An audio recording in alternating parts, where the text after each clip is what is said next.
pasir, aliran lahar itu sering lewat sungai ini. Ya, lewat Sabodam sungai. yang berada di Kelurahan Argomulyo, Kapanewon, Cangkringan, Kabupaten Sleman, Daerah Istimewa Yogyakarta. Sabodam sesungguhnya merupakan struktur bangunan guna mengendalikan lahar dingin dari gunung api. Tujuan didirikannya dam Sabo ini adalah guna menahan aliran lahar dari gunung berapi. Ini termasuk mitigasi vulkanik, yakni pembuatan bangunan. Di dam Sabo ini terjadi pengendapan secara alami. Dam menjadikan permukaan air menjadi relatif datar. Kenapa dam Sabo ini dibuat? Karena masyarakat merasa terancam akan bencana sehingga dibuatkannya dan untuk pengendapan lahar. Di sini terjadi kombinasi bentang lahan antara bentang lahan vulkanik, fluvial, dan juga antropogenik.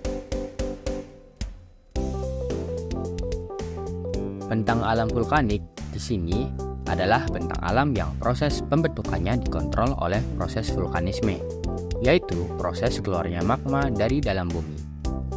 Material dasar yang berasal dari Gunung Merapi dapat terbawa oleh aliran lahar melalui Sungai Sabo.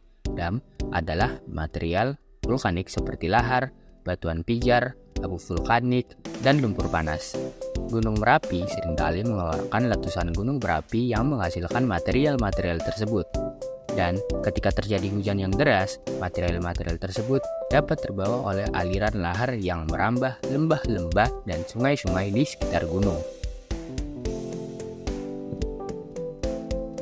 Bentang lahan fluvial pada dasarnya bentuk lahan ini disebabkan karena proses fluvial akibat proses air yang mengalir baik yang memusat ke sungai maupun aliran permukaan bebas.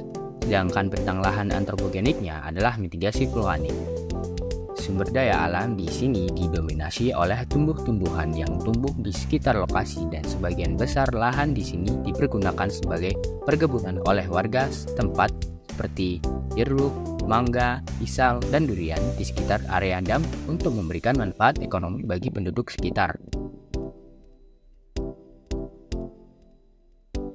Seperti yang kita lihat, di daerah hulu identik dengan lembah sempit berbentuk V. Aktivitas manusia sangat mempengaruhi bentuk lahan. Umumnya, batuan yang berada di dam ini adalah batuan beku dan batuan sedimen. Seperti yang dapat kita lihat, aktivitas di sekitar dam sebagian besar adalah sektor pertanian dan juga penambangan galian berupa pasir, pasir batu, dan lain-lain. Bagaimana dampak jika kegiatan seperti pengambilan pasir terlalu sering? Maka akan terjadinya erosi yang nantinya dapat menyebabkan deforestasi dan kerusakan vegetasi di sepanjang aliran sungai, yang pada gilirannya dapat mempercepat erosi tanah dan menyebabkan sedimentasi berlebihan di sungai.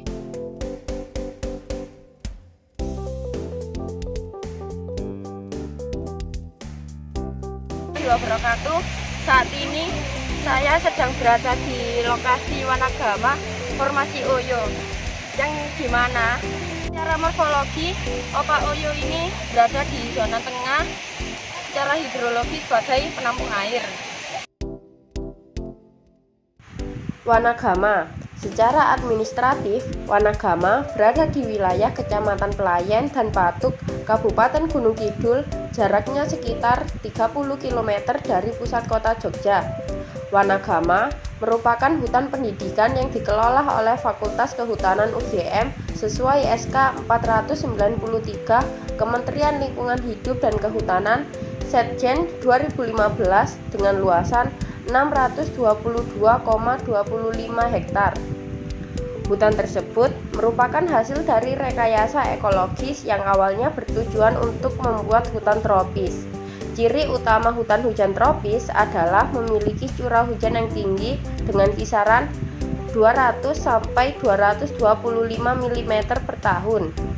Ekosistem hidup sangat kompleks dan memiliki keanekaragaman hayati yang tinggi. Kali ini kita akan berfokus pada aliran sungai. Wanagama memiliki batuan sedimen jenis kapur yang diperkirakan kurang lebih 15 juta sampai 20 juta tahun yang lalu. Sungai Oyo merupakan sungai periodik yang mengalir membelah Bukit Karst Utara dan Selatan dengan muatan aliran suspended load. Ditinjau dari sudut geomorfologinya, sungai ini terbentuk karena adanya air yang terkonsentrasi pada kekar-kekar batuan karst yang semakin melebar yang diakibatkan oleh agen-agen erosi, faktor tektonik yang terjadi pada awal stadium, dan perubahan temperatur yang signifikan. Sungai periodik, jumlah debit airnya bergantung pada musim tertentu. Sungai Oyo juga merupakan sungai bermeander. Sungai terbentuk oleh adanya pergerakan menyamping akibat arus sungai terhadap formasi dan perubahan bentuk lengkungan sungai. Arus yang berbelok-belok juga akan terjadi pada sungai yang relatif lurus. Pada kenyataannya, hampir sebagian besar pada sungai yang lurus akan terjadi arus yang berbelok-belok dan akan terjadi endapan setempat-setempat yang selanjutnya dalam perkembangannya dalam terbentuk meander. Di Kali Oyo ini, terutama saat KKL, banyak ditemukan hasil pengendapan atau deposisi, yaitu point bar atau gosong lengkung dalam, dataran banjir, teras fluvial. Di sekitar sungai juga terdapat bendungan yang digunakan untuk mengurangi debit air.